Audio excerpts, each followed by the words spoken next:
Mais uma vez, obrigada pela presença de vocês. E essa minha apresentação vai ser uma apresentação mais breve do que as outras duas, né? Porque é um assunto assim bastante específico, né? E mostrando uma coisa que uma aplicação do IPF, né? Numa situação especial, que é na recuperação, como sinalizador da recuperação medular após o transplante de células progenitoras. Eu vou falar um pouquinho do IRF, que a gente já falou ontem, mas vou dar mais ênfase na parte do IPF. Então, só para relembrar, ou para quem ontem não estava aqui, o que é o IRF, né? Então, ele corresponde à parte mais imatura dos reticulócitos recém-lançados na circulação pela medula. Eles podem ser caracterizados porque eles têm uma quantidade de RNA no seu interior maior do que o reticulócito mais maduro e o que é ausente na hemácia madura. Então, a gente consegue identificar e quantificar essas células. Ele é importante porque ele representa aquele reticulócito que acabou de sair da medula, que foi produzido depois de todo esse caminho aqui da eritropoiese. O reticulócito ele permanece na medula por cerca de 2 a 3 dias, e aí ele é lançado na circulação, onde ele acaba de sofrer a sua maturação. Então, aquele reticulócito que acabou de sair da medula, ele vai ter uma intensidade, uma quantidade de RNA maior do que o reticulócito quando já está numa fase já se transformando na hemácia. Então, ele vai te dar uma ideia do que está acontecendo na medula em tempo real. Tá? Então, por isso, a importância dele. Então, a gente viu bastante ontem a aplicação do IRF relacionado ao diagnóstico das anemias, a avaliação da resposta medular frente à hipóxia. Tá? Mas a gente tem outras funções para esse IRF que são importantes e estão relacionados com uma indicação importante, que é sinalizar, quando você faz um transplante de medula no paciente, você saber que aquela medula está se recuperando. Tá? É um dado clínico importante. Isso ele vai ter consequências nas condutas clínicas subsequentes, ou uma intervenção que tem que, muitas vezes, ser uma intervenção bem aguda, né? Dependendo daquilo que estiver acontecendo. Então, ele é um indicador da resposta medular, e ele vai dar, então, uma ideia do ritmo de proliferação e liberação dos reticulócitos. Quando essa liberação está acelerada, aumenta o valor do IRF. Agora, vamos falar das plaquetas. As minhas colegas, minhas amigas aqui que me antecederam já falaram, mas eu vou dar uma pincelada rápida, tá? Porque já foi assim bastante explorado. Então, só lembrando da formação da plaqueta, né, a partir lá do megacardioblasto, esse processo, desde essas primeiras células já identificadas como da série plaquetária até o megacariócito maduro, dura mais ou menos 10 dias. Então, são produzidas de 1 a 2 milhões de plaquetas por segundo. Um só megacariócito produz de 1.000 a 5.000 plaquetas. A vida média das plaquetas maduras é de 7 a 10 dias, enquanto dessas plaquetas imaturas é menor do que um dia.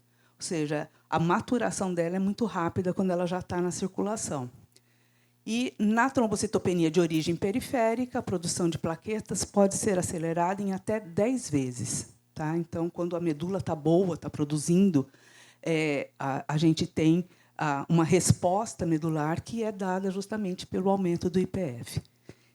Como já foi dito também, a plaqueta está muito relacionada com o processo de hemostasia, por ela embora seja um pedaço de um citoplasma, é um pedaço muito rico em várias organelas, na produção de vários elementos que são importantes, tanto para o processo de hemostasia, como para o processo, por exemplo, inflamatório e mesmo imune.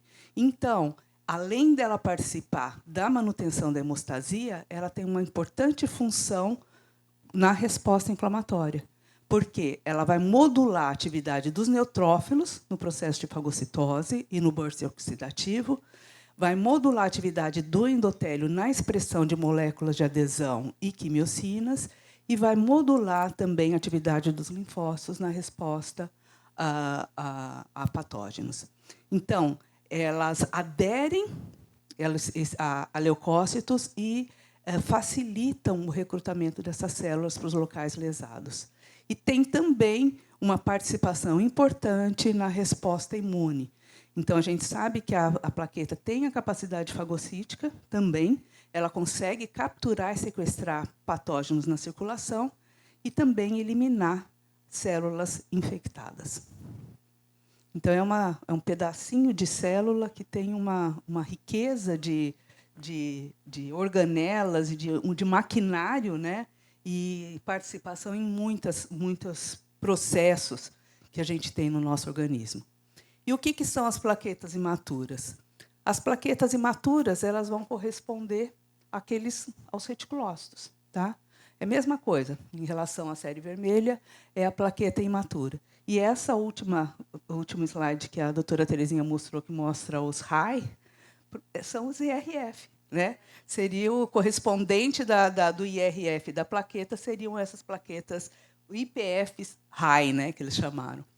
Mas, enfim, então aqui a gente vê que são plaquetas que foram recém-lançadas na circulação, elas são mais, isso é importante saber, que elas são mais reativas que as plaquetas maduras, porque ela tem um potencial protrombótico aumentado, e elas são mais resistentes à inibição funcional aos antagonistas, aos antiplaquetários, tá bom? Que também já foi dito. Então, aqui mostrando as plaquetas imaturas, elas costumam ser maiores do que as plaquetas mais maduras, muitas vezes com tamanho ali próximo das hemácias.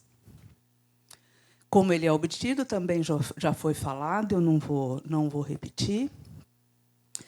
E, nessa revisão de 2020, foi feito um resumo, né, de várias coisas que têm sido publicadas em relação ao IPF e que mostram a importância desse parâmetro em várias condições. Né?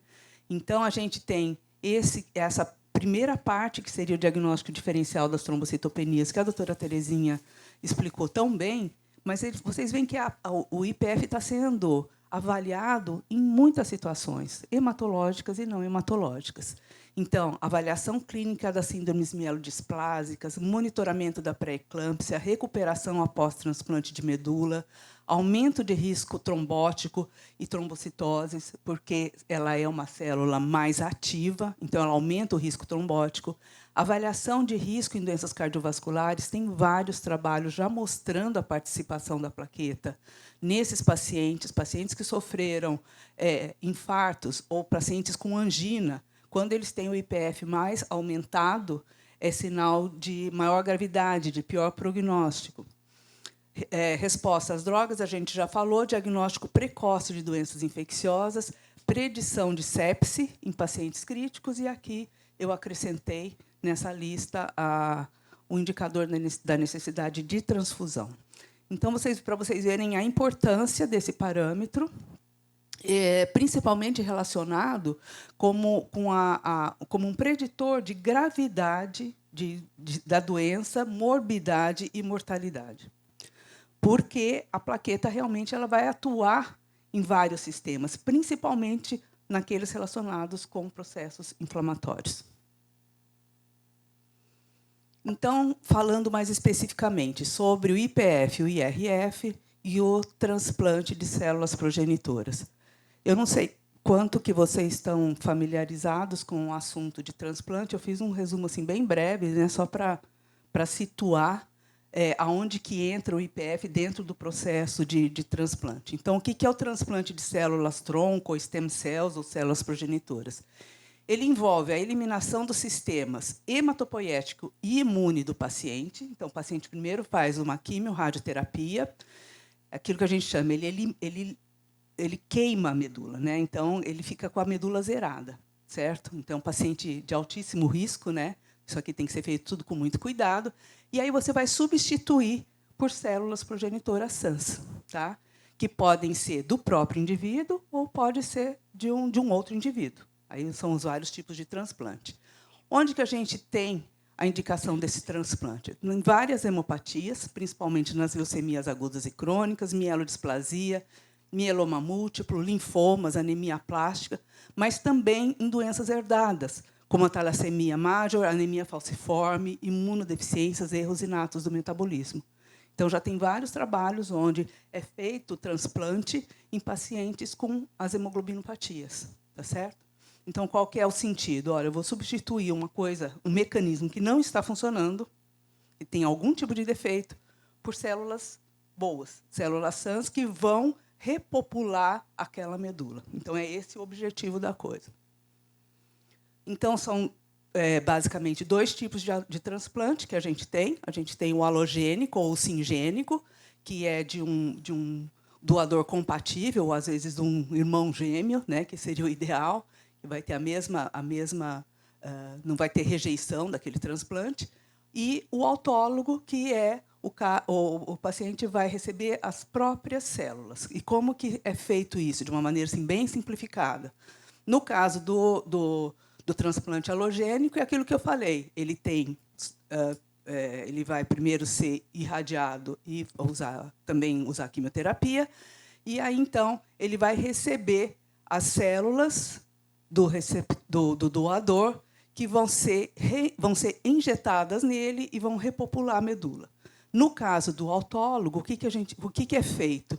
Você tira as células do indivíduo, tá? Essas células elas vão ser coletadas, vão ser separadas as células boas das células não boas. E isso aqui vai ser reinjetado no próprio indivíduo. O transplante autólogo ele tem vamos dizer, uma pega mais fácil, né, do enxerto do que o alogênico. De onde vêm as células progenitoras? Quais são as fontes dessas células progenitoras? Elas podem vir da medula óssea. Então, o que é feito? É feito geralmente na crista ilíaca, e eles vão coletando de meio a 1,5 litro de medula óssea retirada dos ossos pélvicos, tá? E aí essas células vão ser separadas em laboratório para separar só as células progenitoras, tirar todo o resto, tá? Pode ser usado também o próprio sangue periférico, e ele tem sido um método mais de escolha, né? Primeiro, porque é mais fácil você obter as células desse jeito, é um processo menos invasivo, menos dolorido. E como que isso aí é feito? Se o paciente, se ele estiver recebendo as células de outro doador, ele primeiro vai ter que sofrer uma quimioterapia se ele receber o transplante dele mesmo, primeiro ele vai ter que sofrer uma quimioterapia mais o recebimento um fator de crescimento celular, para depois colher essas células. Se for o transplante alogênico, o doador é sadio, a única coisa que vai fazer é colher o sangue, ele não vai ser submetido, obviamente, à rádio ou quimioterapia. Então, de 4 a 5 dias antes, o doador vai receber o fator de crescimento de colônia da linhagem granulocítica. O CD34 ele vai ser, quando você conseguir detectar que a quantidade de células CD34 que aquele paciente está produzindo está em quantidade adequada, você vai tirar o sangue. Esse sangue vai para uma máquina de aférese, que vai, então, separar essas células, e o restante do sangue vai retornar ao paciente pelo outro braço. Então, é feito num processo único. Em um lugar, tira o sangue vai para a máquina, separa as células de interesse. Essas células de interesse vão ser reservadas para o receptor, e o restante do sangue do próprio paciente retorna pelo outro braço, tá? Às vezes, dependendo da quantidade de células produzidas, você precisa repetir esse processo 4, 5 vezes, até você ter a quantidade de células adequada. Então, a quantidade de células CD34, que é a célula precursora, você precisa ter uma quantidade maior do que 2 vezes 10 a sexta por litro para você fazer o transplante. A terceira fonte é sangue de cordão umbilical, que a gente sabe que o sangue de cordão umbilical ele é rico em células precursoras, né? É um sangue, vamos dizer, virgem de qualquer tipo de interferente, né?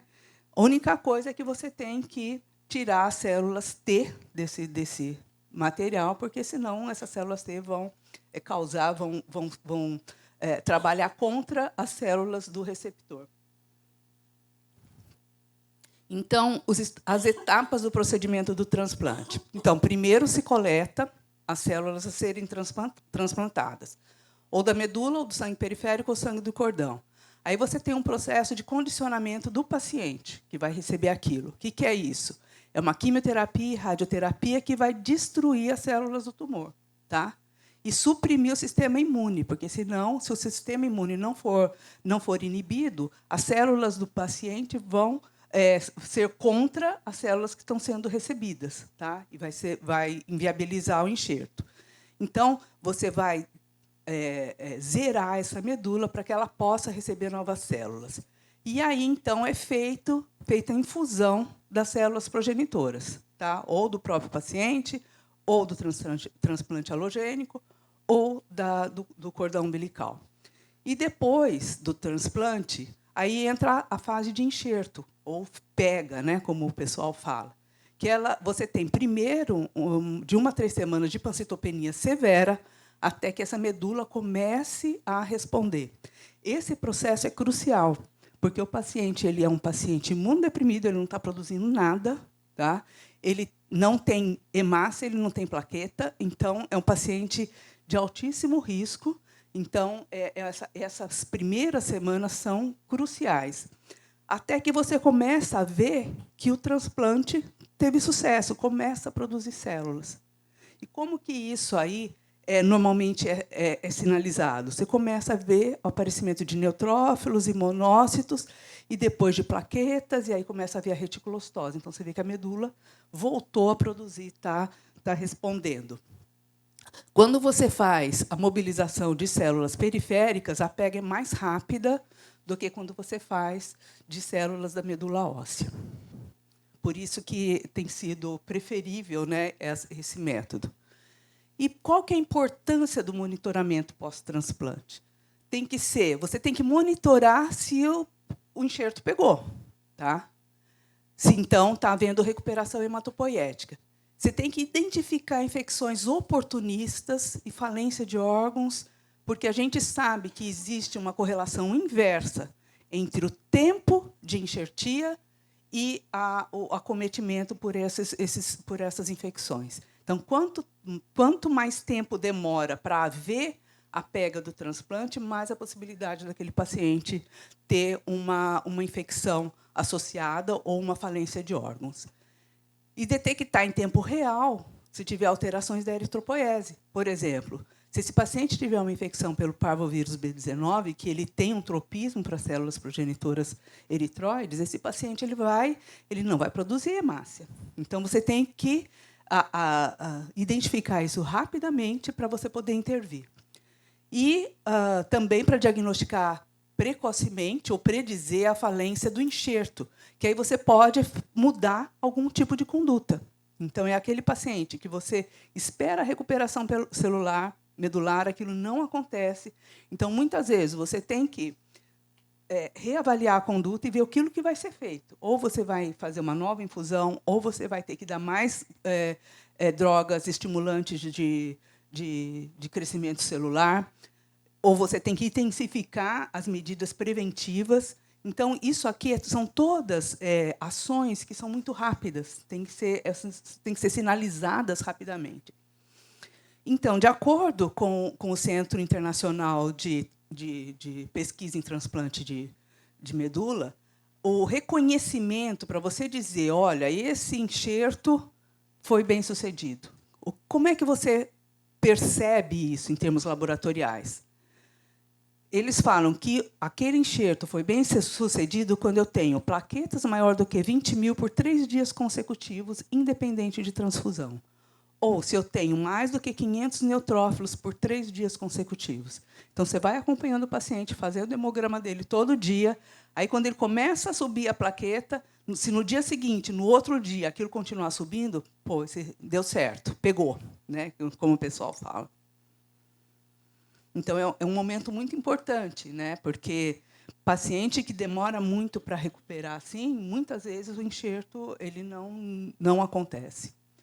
E aí que entram o IPF e o IRF, que já foi demonstrado que eles são preditores do enxerto de células progenitoras. Ou seja, eles sinalizam isso antes de você ter um aumento da plaqueta ou você ter um aumento dos neutrófilos. Esse assunto começou a ser estudado em 1996, foram os primeiros estudos, né? Esses trabalhos, esse IRF, né, nessa época o IPF ainda não estava na moda, era o IRF. Esses trabalhos eles eram feitos por metodologias diferentes, muitas vezes não eram nem por automação, e às vezes só por citometria de fluxo convencional. Mas aqui, olha, eles já conseguiram ver que o aumento precoce desses reticulócitos altamente fluorescentes aconteciam na mobilização. E também que tinha um pico de ascensão de reticulócitos imaturos, aqui o HFR, no início da recuperação da hematopoiese após transplante de células progenitoras. Então, aqui mostrando, olha, nesse gráfico vocês veem, aqui a gente tem a contagem de neutrófilos, então vocês vão acompanhando. Esse pico aqui é o pico de pega. Tá? Aqui o HFR, olha como é anterior. E a contagem total de reticulócitos, que também é posterior ao IRF. Então, isso era um sinal que estava havendo a pega do transplante antes que a contagem global das células aumentasse. Bom, nesse sentido, e aí eu vou me entregar, né, porque vocês vão fazer as contas aí. Isso aqui, ó, em 1999, o meu grupo lá da Unicamp, eu tinha um aluno, que é esse Fernando Noronha aqui, que era um aluno muito querido. Ele começou como estagiário comigo, passou aluno de mestrado, depois aluno de doutorado, e ele é um cara extremamente curioso e fuçava nos equipamentos. Então, ele que foi dando as ideias. Doutora, vamos fazer isso? Vamos não sei o quê. E aí, em 1999, nós fizemos o primeiro trabalho usando o IRF. Era um número, foi só como uma technical note, porque não tinha casuística para publicar um trabalho completo, né, mas ficou registrado na literatura, com 6 pacientes com LMC e 4 com LMA. Então, a gente mediu a mediana de pega dos neutrófilos, das plaquetas e do IRF. E ele conseguiu demonstrar que realmente a pega do IRF era anterior da plaqueta e anterior ao neutrófilo. Então, aqui a gente tem um exemplo de um paciente com LMA, né, e a gente fez esse gráfico. Para cada paciente, a gente tinha um gráfico desse.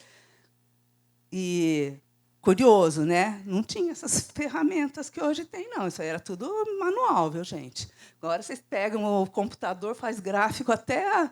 Isso aqui não, a gente fazia no papel quadriculado. Vocês nem sabem o que é isso. Mas, enfim. Aqui seria aqui reticulócito, plaqueta. Então, aqui, olha, essa fase foi o pé antes do transplante.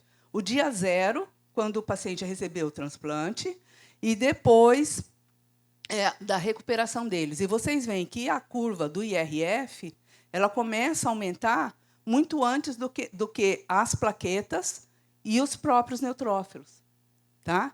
Que são essas outras duas coluninhas aqui. Então, mostrando que realmente ele era um sinalizador em potencial para a pega nesses pacientes. Depois, em 2003, a gente ampliou, né, o trabalho. Aqui a gente já tem um número bem maior de... Aqui já foi a tese de mestrado dele. 20 transplantes autólogos, 22 transplantes alogênicos. Alguns pacientes receberam medula, outros sangue periférico, outro uma soma dos dois. Às vezes você tinha que somar as duas fontes de células para dar a quantidade de CD34 juntas, né, suficientes. E aí também nós, mais uma vez, vimos que havia uma recuperação. Aqui o índice é MFI, porque esses índices, com o tempo, também eles foram... A gente ia mudando de equipamento, mudava a nomenclatura, e a gente foi perseguindo o parâmetro. Tá? Mas é basicamente a mesma coisa. São os reticulócitos imaturos. Aqui, ó, então, dia 8 no autólogo e 19 no halogênico. Então, o autólogo acontece antes mesmo. Tá? E aqui mostrando, né, a diferença de comportamento entre os transplantes halogênicos e autólogos. Então, aqui é o MFI, aqui a contagem de neutrófilos, né, que era um parâmetro que era usado, que é usado ainda, né, dentro do pessoal que trabalha com transplante. E aqui mostrando, então, em relação aos transplantes autólogos, aos neutrófilos e a contagem de reticulócitos em números absolutos. E aí a gente continuou. E aí, em 2006, e aqui já foi a tese de doutorado dele, a gente testou esses parâmetros numa outra condição. Naqueles 2 trabalhos, a gente estava testando na pega do transplante. Aqui a gente queria ver se o parâmetro era útil para me sinalizar qual era a hora que eu podia colher as células para separar o CD34. Tá? Que é um outro indicador importante. Você tem que saber quando que eu posso, aquele paciente que foi irradiado, que ele não tem célula nenhuma, aí eu dou o fator de crescimento, aí a medula começa a responder. Quando que eu posso começar a colher essas células? Normalmente, o que eles fazem? Eles colhem, vão colhendo o sangue do paciente e vão fazendo a contagem do CD34 por citometria de fluxo convencional. Tá? Eles põem lá no citômetro, marca aquela célula e fazem a contagem. Quando deu uma determinada quantidade, aí, olha, isso está sinalizando que você já pode começar a colher efetivamente essas células para serem armazenadas e serem infundidas no receptor. Então, a gente testou se esse parâmetro era útil para esse tipo de sinalização, para me avisar que eu já poderia começar a colher as células, porque a medula já estava respondendo. Então, a gente fez esse trabalho com 30 pacientes submetidos ao processo de mobilização de sangue periférico, e a gente usou o IRF, aqui já era Sysmex, tá?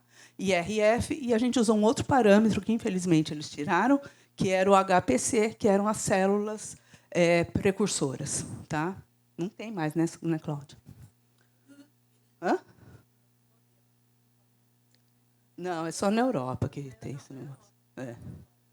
Então, mas nessa época a gente podia usar, enfim, nós fizemos, e querendo também ver o quê? Ó, essas células que o equipamento solta de HPC dentro daquele gráfico de dispersão, é uma célula que ficava lá em cima. Tá? Então, era uma célula que era reconhecida como uma célula precursora altamente fluorescente. Então, a gente queria ver se aquela célula correspondia às células CD34 que eram visualizadas pela citometria de fluxo.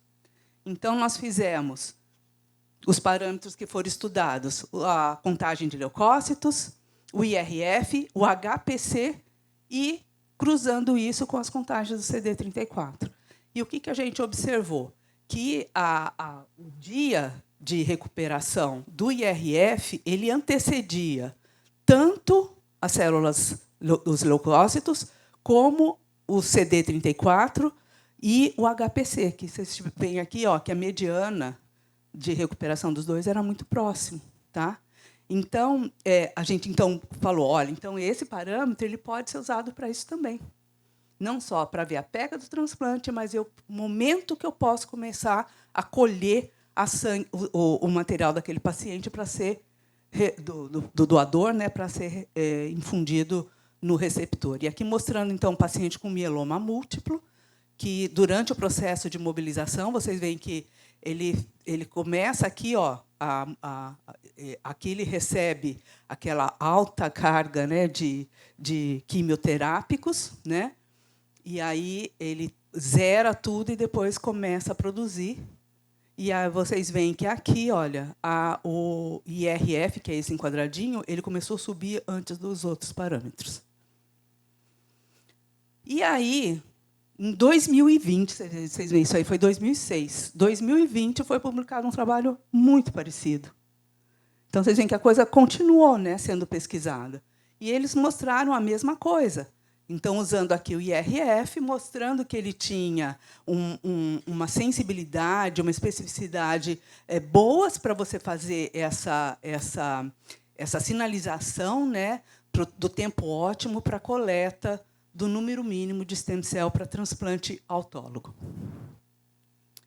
E o IPF? O IPF, no transplante de células hematopoéticas, tem várias coisas na literatura. Basicamente, o que eles dizem é um indicador de recuperação medular nos transplantes autólogos e halogênico, precede a contagem total de plaquetas, está relacionado também com maiores contagens de plaquetas no dia 30 após o transplante. O que quer dizer isso? Olha, quanto mais IPF eu tiver, mais chance de eu ter uma contagem acima de 30.000 plaquetas nesse tal dia.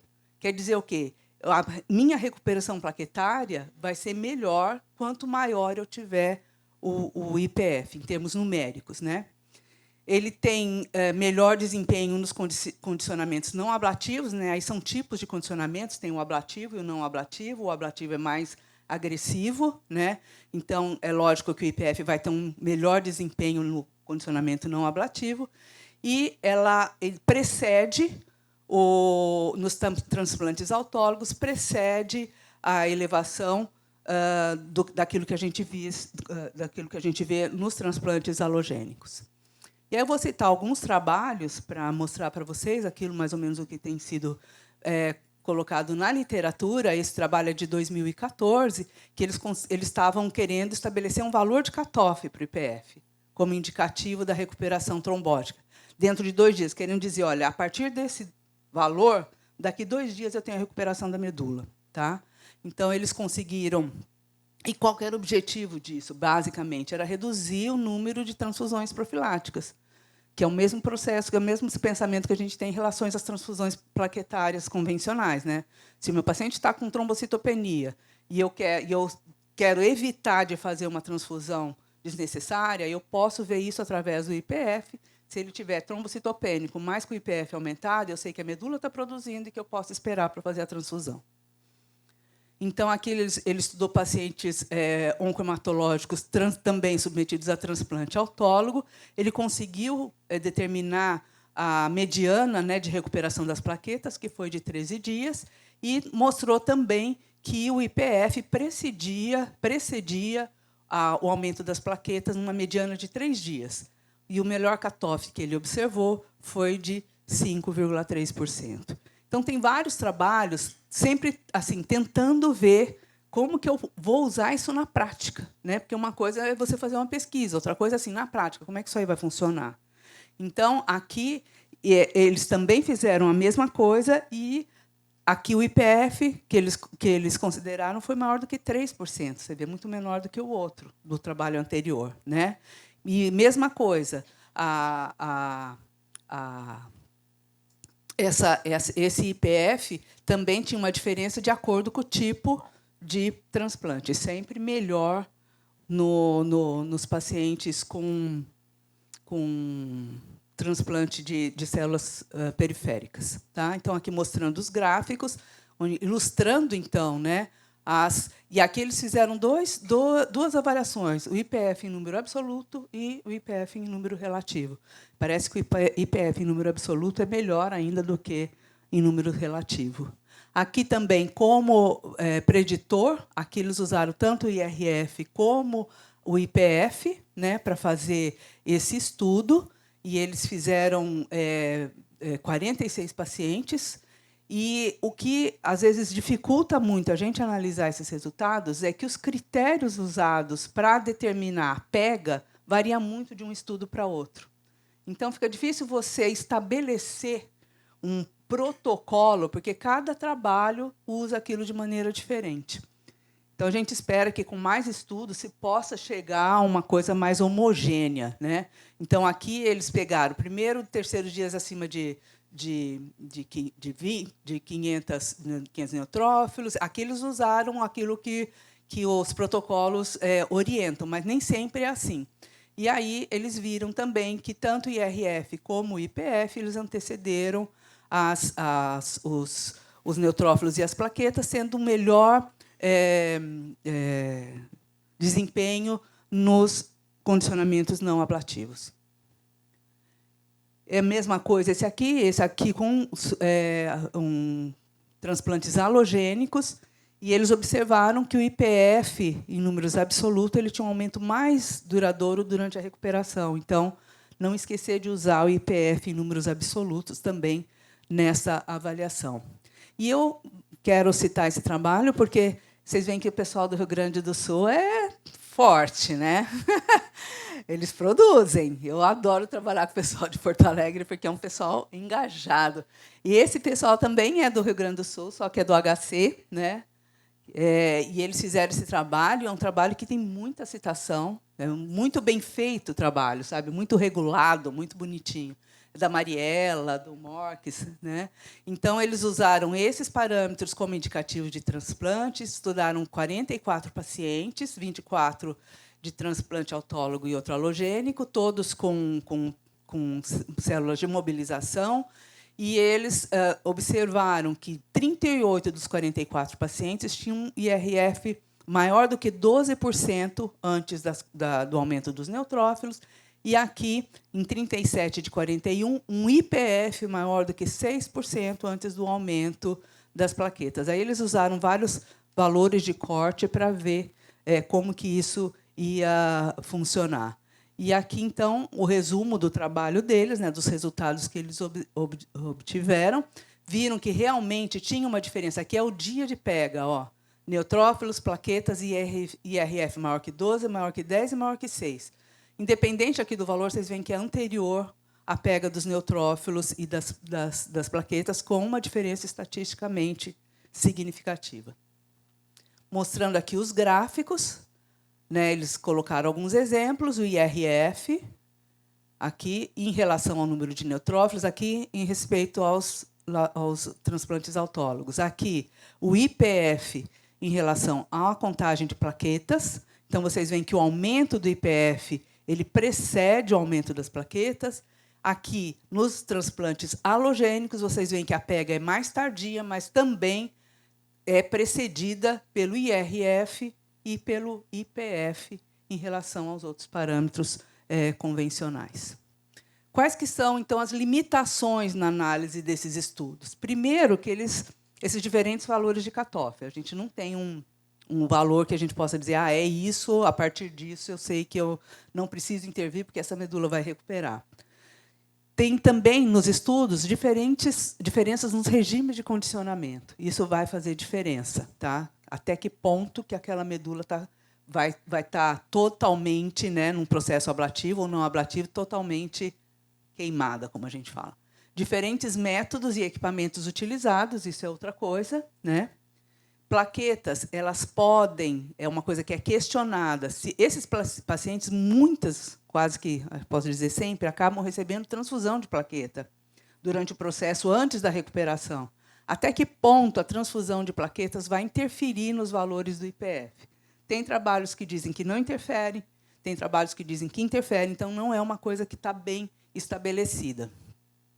Elas aumentam, o IPF, eles aumentam durante o período de estocagem do material do sangue, tá? Então o que você pode fazer é inibir essa ação através de radiação das plaquetas, tá? E ele pode também estar reduzido devido à diluição quando você faz a transplante a transfusão de plaqueta. Aquela plaqueta que você está colocando no indivíduo pode estar diluindo as plaquetas dele, né? E isso pode causar uma alteração, um erro na quantificação dos IPFs. Então, isso também tem trabalho que diz que sim, tem trabalho que diz que não. Então, também não está bem, não está bem estabelecido. Então, aqui você já vê que esse trabalho fala que não influencia. Então, são coisas ainda para serem consideradas. Mas existem as vantagens e os benefícios da predição do enxerto, né? Então, você usando esses parâmetros, você vai deixar o paciente mais independente de transfusão e diminuir o risco de sangramento. Eles facilitam o processo por fornecerem evidências mais precoces do enxerto e vão orientar as decisões clínicas, como a administração dos fatores de crescimento, as transfusões de plaquetas. E o grande benefício da metodologia, e isso aí vale não só para os pacientes em transplante, mas para as outras utilidades do IPF, que é um método totalmente automatizado. Esses parâmetros vêm junto com o hemograma, não precisa de coleta adicional, é minimamente invasivo, menor custo do que a citometria de fluxo convencional, isso é bastante importante, e isso gera, então, uma rapidez e uma agilidade na obtenção desses resultados. É isso, gente. Muito obrigada.